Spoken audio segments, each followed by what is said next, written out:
안녕하십니까, 이진우입니다. 실손보험의 보험료가 내년에 또 오를 전망입니다. 손보사들이 적어도 20% 정도는 인상할 계획이라고 밝혔는데요. 혹시 내 실손보험 보험료가 이렇게 너무 많이 오르면 그럴 때는 혹시 어떻게 대처하는 게 좋을지 알아보겠습니다. 전기차 배터리 소재로 쓰이는 리튬의 가격이 꽤 많이 올라서 전기차 가격도 오를 수 있다는 소식도 준비했습니다. 정부가 생활형 숙박시설을 주거 목적으로 쓰지 못하도록 주거용으로 쓸 거면 오피스텔로 바꿀 수 있게 해줬는데 현장에서는 이게 잘 안 되고 있다는군요. 어떤 문제가 있어서 그런 건지 이 뉴스도 들여다보겠습니다.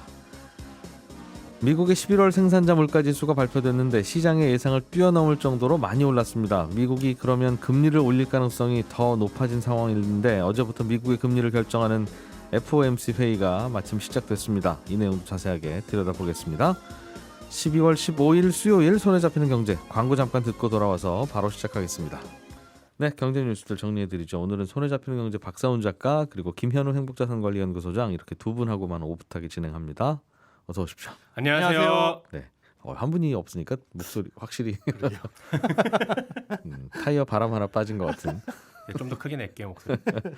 김현우 소장님께서 준비해 오신 소식은 네, 거의 전 국민이 관심이 많은 예, 실손보험. 그렇죠. 실손보험료가 내년에 또 오른다는 거네요. 네, 그렇습니다. 원래 실손보험은 근데 개인별로 나이를 먹으면 갱신될 때 보험료가 오르죠. 그런데 이번에 인상은 전체적인 보험료가 오른다는 겁니다. 그러니까 예를 들어서 29살 보험료가 10,000원이고 30살의 보험료가 11,000원이면 원래 29살에서 나이 1살 먹어서 30살로 넘어갈 때 보험이 갱신되면서 11,000원으로 이렇게 보험료가 인상되는 거 이건 당연한 건데 보험료가 아예 동결되더라도 내 보험료는 올라가는 게 정상이라는 거죠. 그렇죠. 왜냐하면 나이를 먹으니까. 맞습니다. 예. 그런데 이제 아예 29살의 보험료가 10,000원에서 1,500원으로 30살의 보험료가 뭐 11,000원에서 11,500원으로 이런 식으로 전체 보험료가 오르는 겁니다.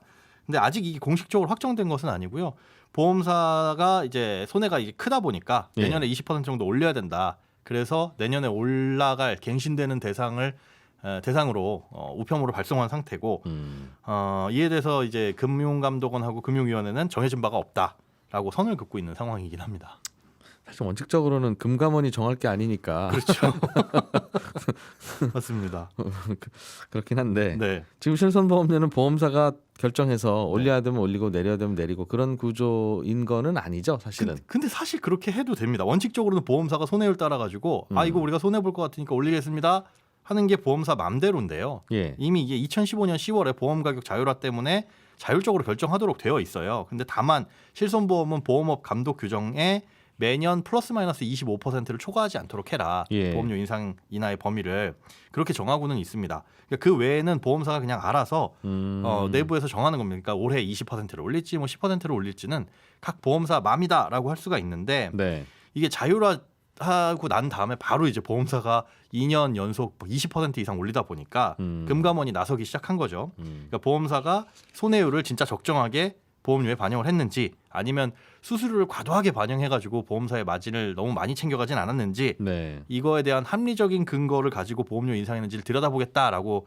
당시에 발표를 하고 점검을 하기 시작한 거예요. 그러니까 뭐 보험사가 보험료를 올린다고 해가지고 금융당국에서 이걸 가지고 뭐 승인을 하거나 허가하거나 이런 절차가 있는 건 아닌데 간접적으로 보험료 인상에 개입을 하는 거죠. 이게 대표적인 게 자동차 보험도 마찬가지거든요. 그러니까 가입자가 많고 좀 서민들에게 영향을 많이 줄 수 있는 보험들은 이렇게 금융당국에서 살펴보기는 하지만 그래서 현재로서는 보험사도 이런 보험료를 인상을 할 때 보험료 인상의 근거가 되는 뭐 통계라든가 아니면 손해율 산출 이런 것들을 보험개발원에 확인을 받기는 합니다. 근데 이거조차도 반드시 거쳐야 되는 절차라거나 뭐 승인을 받는다거나 그런 거는 아니에요. 법대로 하면 올려도 되지만 그렇습니다. 올리려고 보니까 여러 가지 눈치 보이는 게 좀 있다. 그렇죠. 딱 눈치를 보는 거죠.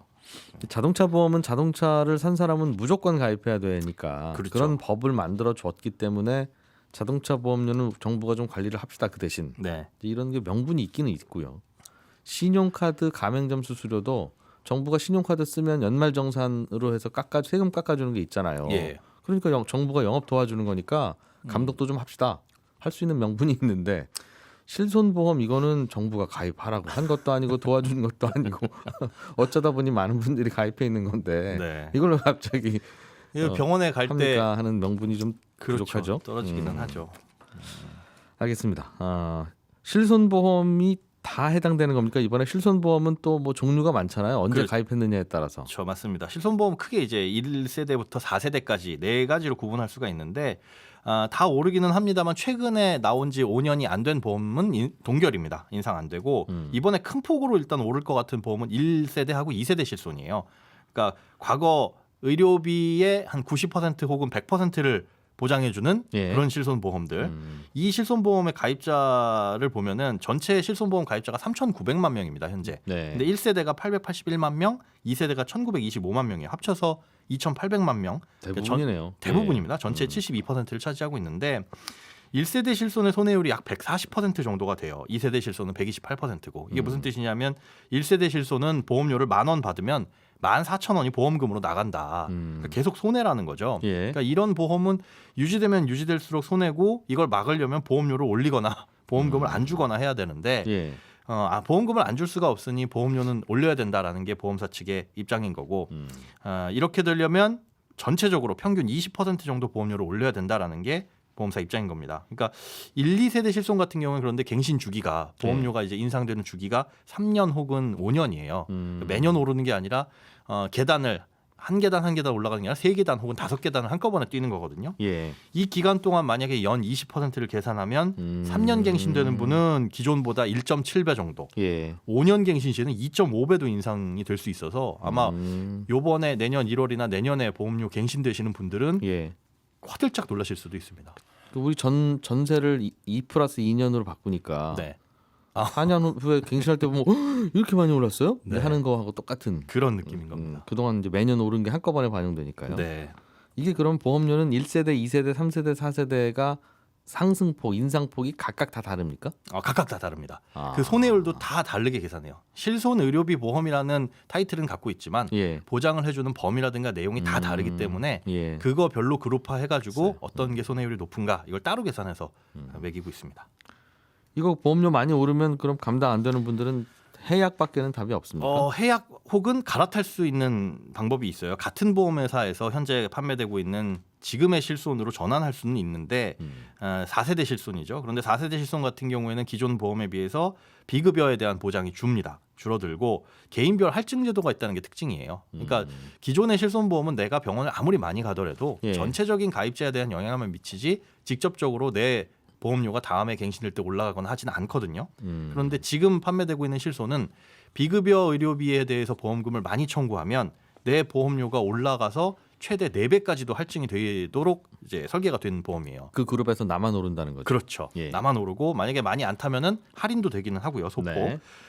그런데 이제 보험료도 1년마다 갱신되고 중요한 거는 보험료가 오르는 것보다 5년마다 재계약의 형식입니다. 그러니까 보험을 가입한 지 지금 실손은 가입한 지 5년이 지나면 지금 판매되고 있는 실손으로 무조건 갈아타게끔 되어 있어요. 그러니까 지금은 4세대지만 뭐 5세대 실손, 6세대 실손이 나오면 나중에 가서 나의 의사와는 상관없이 갈아타게 된다는 거죠. 예. 그런 단점이 있음에도 불구하고 보험료는 싸니까 만약에 지금 보험료가 인상돼가지고 1, 2세대 실손을 유지하기가 어렵다라고 판단이 되시는 분들은 어차피 미래의 보험료 부담 때문에 이걸 유지하지 못할 거다라는 가정이라면 미리미리 갈아타시는 게 호주머니 사정도 조금 넉넉하게 할 수 있는 방법이 아닐까 싶습니다.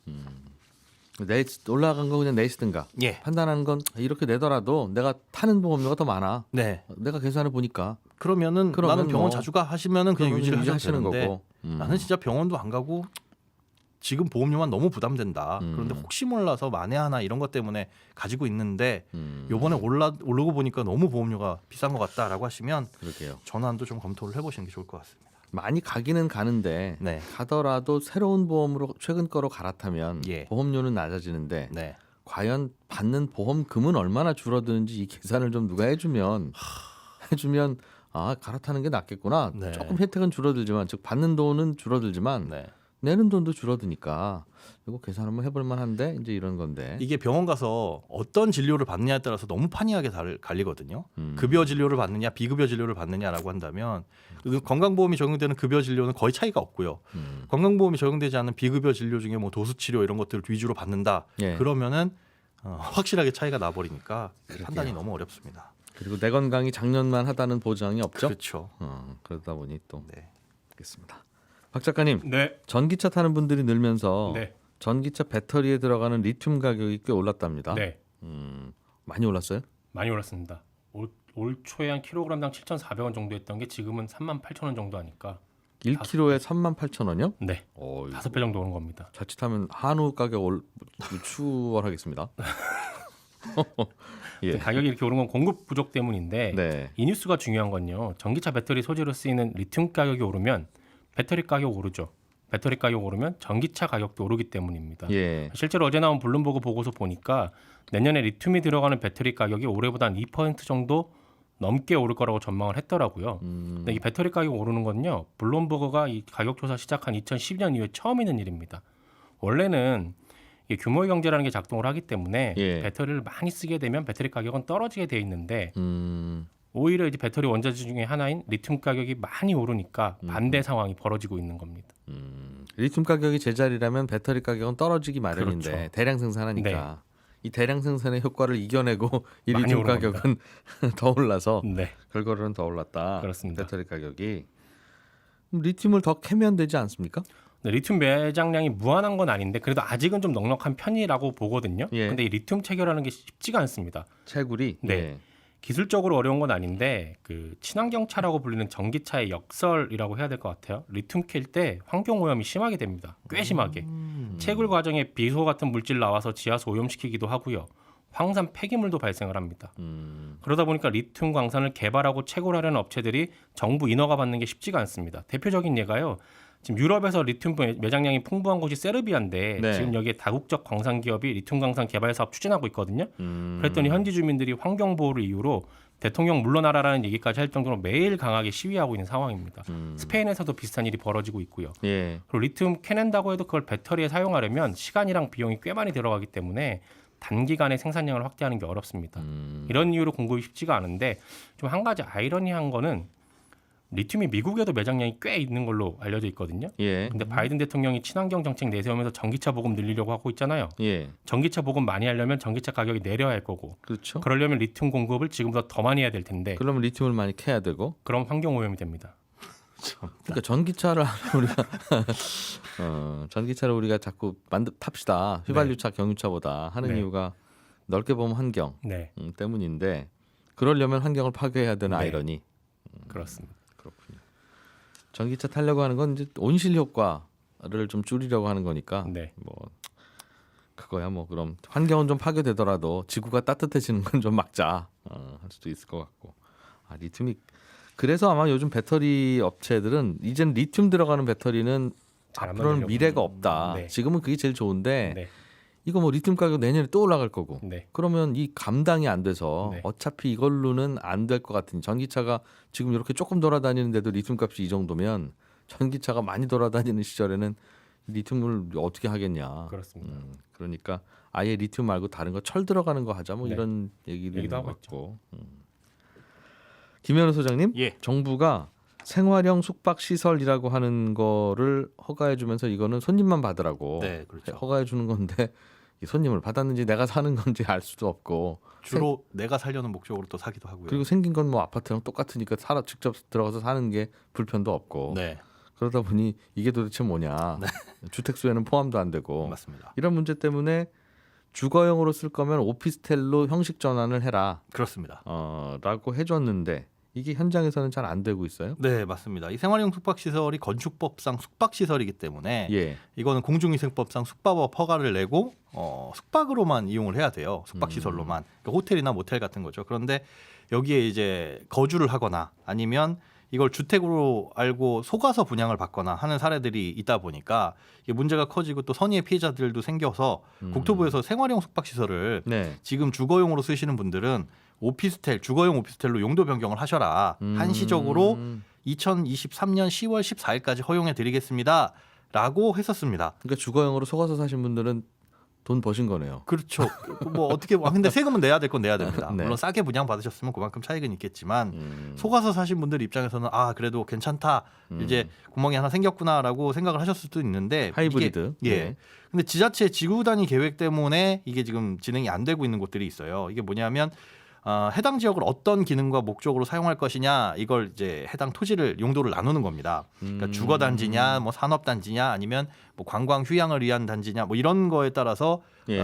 해당 용도를 나누는 건데 이게 지역에 따라서 생활형 숙박 시설이 있어도 되는 곳이지만 오피스텔은 들어설 수 없는 지역이 있거든요. 예를 들자면 관광 특구로 지정된 곳은 숙박 시설은 존재할 수가 있습니다. 예. 그런데 여기는 오피스텔은 건축 허가가 나지 않는 곳이에요. 예. 근데 만약에 여기에 있는 생활형 숙박 시설이다. 그럼 오피스텔로 용도 변경이 되지가 않는 겁니다. 그러다 보니까 이걸 바꾸려면 지구 단위 계획을 변경을 해야 되는데 예. 이 지구 단위 계획을 변경하는 건 지자체장의 권한이거든요. 그러니까 국토부에서 이렇게 한시적으로 승인은 해줬지만 그 권한까지도 어떻게 할 수는 없는 거예요.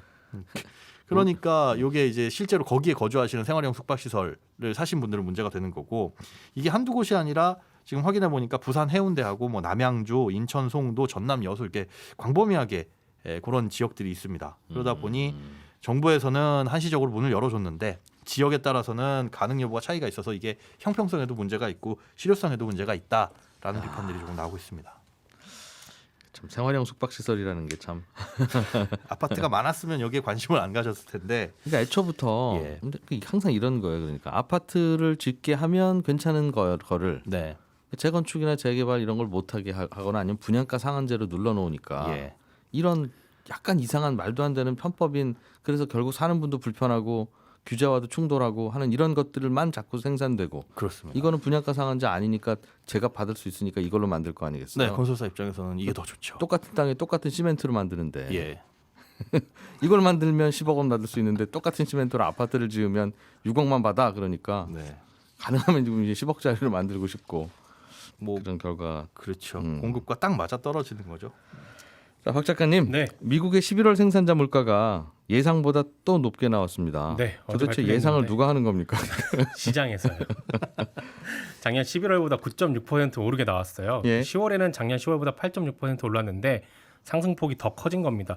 이 생산자 물가는 소비자 물가의 선행지수라서요. 다음 달 미국의 소비자 물가도 아마도 오를 겁니다. 예. 지난주에 발표된 미국의 11월 물가 지수가 6.8%였고 생산자 물가도 이만큼 올랐다는 건 미국의 금리 인상 속도가 예상보다 더 빨라질 수도 있다라는 의미입니다. 예. 마침 어제부터 FOMC 회의가 시작됐는데 미국 정부의 금리 인상 시간표는 내년 하반기에 시작되는 거였지만 지금 이렇게 물가가 빠르게 오르고 있으면 시장의 예상으로는 내년 상반기부터 금리를 올릴 거고 내년에 적어도 한 3번 정도는 올리지 않겠느냐라는 쪽으로 의견이 모이고 있습니다. 예. 그리고 미국의 금리 인상 속도가 빨라진다는 건 우리도 내년 1월에 기준금리를 올릴 가능성이 더 커졌고 내년에 우리도 적어도 한 2-3번은 올릴 수도 있다라는 얘기입니다. 물론 금리라는 게 미국이 금리 올린다고 무조건 따라 올리는 건 아니고 환율이 어떻게 움직이느냐, 우리나라의 대출 상황이나 부동산 상황이 어떤지 이런저런 변수가 있습니다만 어쨌든 미국에서 이렇게 물가지수가 높게 나온다는 건 우리에게도 금리 인상 요인이 하나 더 생긴 것 같습니다. 생겼다. 그러니까 변동금리로 이미 대출 받으신 분들은 네. 이게 미국에 근데 물가 오르는 이유가 여러 가지가 있는데 네. 미국인들이 취업도 잘 안 하려고 하고 예전만큼 그렇죠. 그러면서 이제 인건비도 올라가고 네. 하면서 오르는 거라면서요. 네. 그러니까 미국인들이 취업을 잘 안 하려고 하는 결과로 돌고 돌아서 우리의 기준금리 나는 3년 전에 집 샀는데 이자를 내가 더 내게 만들었네. 더 내게 됐네. 아니 누군지 내가 가서 좀 취업을 설득해 볼까? 그런 나비 효과죠. 뭐 네, 결국. 그렇습니다. 예, 그런 거 같네요. 짧게 하나만 더 볼까요? 최근에 연 10% 이자 주는 적금 상품이 나왔다고 해서 결론부터 말씀드리면 예. 연 10% 주는 이런 상품은 대부분 고객 유치나 특정 서비스 가입을 위한 미끼 상품입니다. 물론 그렇다고 나쁜 상품이라는 건 아닌데 예, 예를 들면 이런 겁니다. A라는 은행에서 내놓은 적금 상품을 보면요. 음, 기본 이자는 2%인데 네, 신용카드를 많이 쓰고 대중교통 이용하고 마케팅용 문자 받는데 동의하고 마트에서 일정 금액 이상을 쓰고 이런 거 저런 거 다 지키면 그때 가서 최고 연 10%까지 쳐주는 건데 예. 월 납입 한도가 굉장히 낮습니다. 10만 원이 한도거든요. 월 20만 원 넣을게요 하면 안 된다는 안 됩니다. 거죠. 예, 만기 12개월 금리 연 10%인 정기 적금에 월 10만 원 납입하면 만기에 납입한 돈 120만 원에 4.5% 정도로 한 5만 5천 원 이자로 받는 겁니다. 물론 다른 은행보다 적금보다 1년에 한 조금이라도 더 주면 좋은 거긴 한데 얼마나 더 주는 거죠? 결국 계산해 보면 대략 한 이게 1% 포인트 차이가 예, 10만 원씩 저축을 보면 5,500원이요. 1년에. 예. 근데 보통 시중에 나와 있는 게 뭐 3%다. 뭐 4%다. 예. 여기에서 한 6-7% 포인트. 그러니까 한 2-3만 원 정도 더 네. 1년에 1년 동안 카드 열심히 쓰시면 네. 네. 그럼 저희가 한 2, 3만 원 더 드립니다. 네. 맞습니다. 하는 마케팅이네요. 네. 그렇죠. 그래서 카드 기존에 쓰던 걸 뭐 옮기거나 이런 번거로움이 그 정도의 가격이다 보시면 됩니다. 그러니까 세상에 뭔가 갑자기 좋은 건 없는 거예요. 그렇죠? 네, 없습니다. 그럴 리가 없는 나한테만 거예요. 좋은 그죠? 것도 없고요. 네, 손에 잡히는 경제는 잠시 후 11시 5분에 손에 잡히는 경제 플러스에서 다시 한번 찾아뵙겠습니다. 이진우였습니다. 고맙습니다.